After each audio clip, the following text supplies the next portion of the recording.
I'm Mayor Tommy Roberts, and welcome back to the Mayor's Table. My guest this morning is Mike Lewis. Mike is the airport manager for the city of Farmington at Four Corners Regional Airport. Mike, welcome.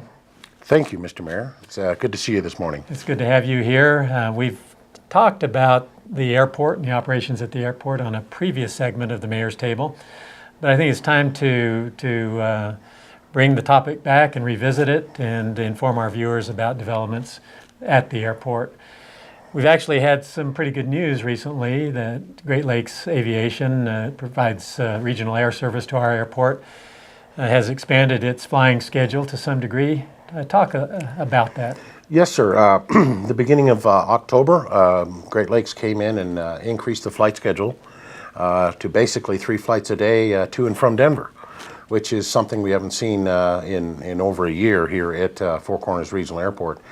The flights have operated on time, and through the end of October, they've yet to cancel a flight. So we're extremely pleased with the fact that they've chosen to fly into our market with this type of a schedule, as well as to perform as well as they have. That's fantastic performance from the airline perspective. Well, frankly, we've been concerned over the last 2 to 3 years, and probably even longer back than that, but in the last 2 or 3 years, we've really been concerned about pilot shortage issues that Great Lakes has been experiencing and the impact of that pilot shortage on their scheduling, their ability to meet the schedule that they've established. And one of the problems that our flying public has is counting on that reliability. What do you think is happening at Great Lakes Aviation that would result in this decision to expand their schedule? Well, Great Lakes has operated a lot of other cities in this region that are essential air service subsidy cities. In other words, they're paid by the government to fly into these markets. Farmington has always been an independent market and has, during most of their history, been profitable for the corporation. They've decided to stay with Farmington and to boost the traffic into Farmington in order to develop that market and keep that market. It is an essential part of their route structure, and they would really like to move forward with keeping aviation in Farmington and keeping it as part of their structure. Now, you mentioned that our recent history in the context of reliability is that there were no flight cancellations for some period of time, and I'm not sure exactly what that period of time is, but every flight that was scheduled to fly actually flew. That's correct. Now that's a significant difference from our more immediate history where there have been significant rates of cancellation. What is enabling Great Lakes to maintain a schedule and fly in accordance with that schedule? Well, a lot of it comes from the fact that their issues revolved around a shortage of pilots, and by consolidating their system and operating under some relief from the FAA on some of the regulations, they've been able to keep the pilot group up to speed to have enough pilots to operate the system as they scheduled it. So in recent history, they've been able to put enough pilots on the schedule to be able to not have a reliability issue. And what's your guess as to the viability going forward of maintaining their flying schedule? Is there any reason to think that they will continue this very, very good short history of meeting their schedule? Yeah, I think so. They're committed to the market, and they understand that performance is the key to the success of the market. They're going to put everything that they can as far as resources into making sure that they keep this as a viable market in their system.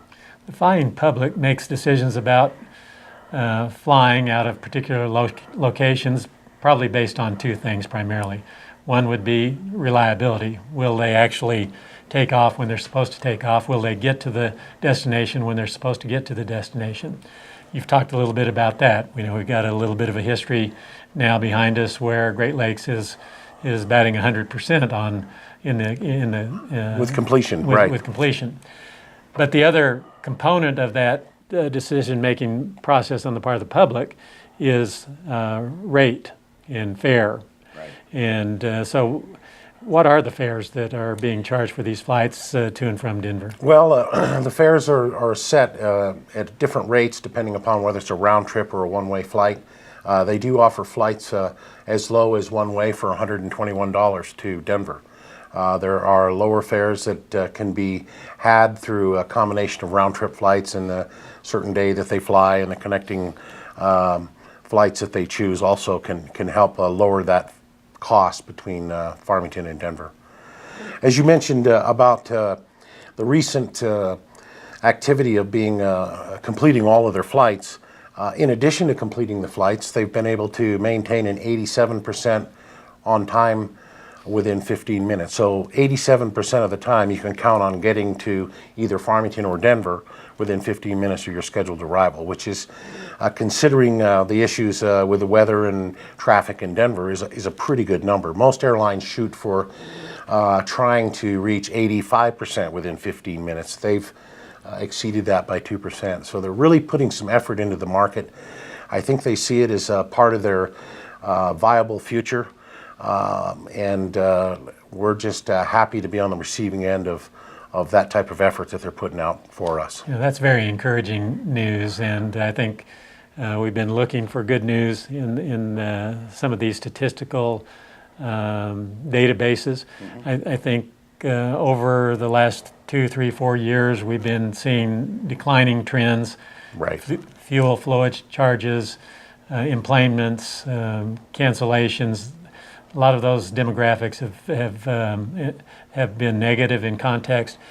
One of the things that has remained relatively strong and stable has been general aviation. That's correct. And talk a little bit about that activity at the airport. Well, over the course of the last 2 or 3 years, general aviation has sort of been on a slight decline. A lot of it had to do with the economy in the area and so forth. And recently, the general aviation activity has turned up, and it looks like by the end of this year we'll be back to the previous period as far as activity at the airport for annual flights. So it's coming back to where it was before. Okay, and I understand, Mike, that Great Lakes Aviation is still flying their planes in a 9-seat configuration. That's correct. And they do have an application pending with the FAA seeking a waiver from certain regulations that would enable them to fly in a 19-seat configuration. Do we have any information about the status of that pending application? Basically, they're still waiting to hear back from the FAA. It's being considered. It takes them, I don't know exactly what the internal issues are within the FAA. However, Great Lakes is hoping that they, with this great performance that they have, will be able to take some data to the FAA and say, look, we're operating the aircraft with 9 seats. All we're asking is for you to allow us to put 10 seats back into the airplane. They feel that a history of great performance and demonstrating the capability to staff the flights would maybe help in this effort to gain this authorization from the FAA to put those 10 seats back in.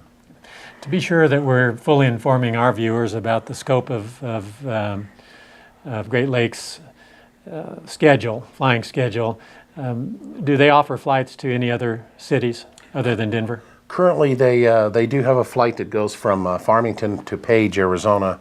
And that's to offer flights from Page to Phoenix. You can't fly from Farmington to Phoenix currently. It's 3 flights a day to Denver. 3 flights is a pretty good schedule for morning arrival and departure, because those are 3 round trips a day. Midday and an evening or afternoon flight that's a round trip that also allows for making good connections in Denver. Part of the traffic that goes on their flights are Farmington to Denver folks that get off the airplane in Denver. The remainder of them are connectors that go on throughout the world. So 3 flights a day is a pretty good schedule to help people accomplish the goals of whether they're going to go to Denver or to connect. Well, what we've heard here this morning is good news, in my opinion. And we've been looking for some upbeat news for our flying public. And I think based on the reliability issue alone, we could, in good faith, encourage our flying public to seriously consider Great Lakes. Give Great Lakes a chance when you're making that plan for a trip to Denver and back. The cancellation numbers are extremely positive, and we're hopeful that they can be maintained going on into the future. The completion of flight numbers is very positive as well. So I want to just encourage our flying public to seriously consider giving Great Lakes that chance to demonstrate its customer service and reliability. Mike, we'll close this segment, but do you have anything else you'd like to add? I would like to personally thank you and the efforts that you've made. We've made trips to talk to Great Lakes. They understand that Farmington is very interested in having the very best service that we can from them. And I think your involvement in discussing these issues with Great Lakes has had a very positive impact on their decision to serve us. Well, thank you for that, Mike. We want to give credit to our city manager, Rob Mays, as well. Rob is always involved with these issues regarding aviation in our community, and has done a nice job along with you in being a very strong advocate for that continuation of service. We recognize that air service in our community is essential in the context of economic development, and but we recognize that air service has evolved over time and will continue to evolve. So we're trying to survive in the context of having two other airports in our area that can serve our flying public. But thank you again for being here. You're welcome. I want to thank all of you for joining us this morning on the Mayor's Table. But before we close, I want to wish all of you a very happy Thanksgiving. It's a very significant holiday in our American culture. It's a time for us to give thanks for our family and friends, and for all of the things that we have available to us in the community of Farmington, San Juan County, and Northwest New Mexico. Thanks again for being with us. We'll look forward to seeing you again next Monday.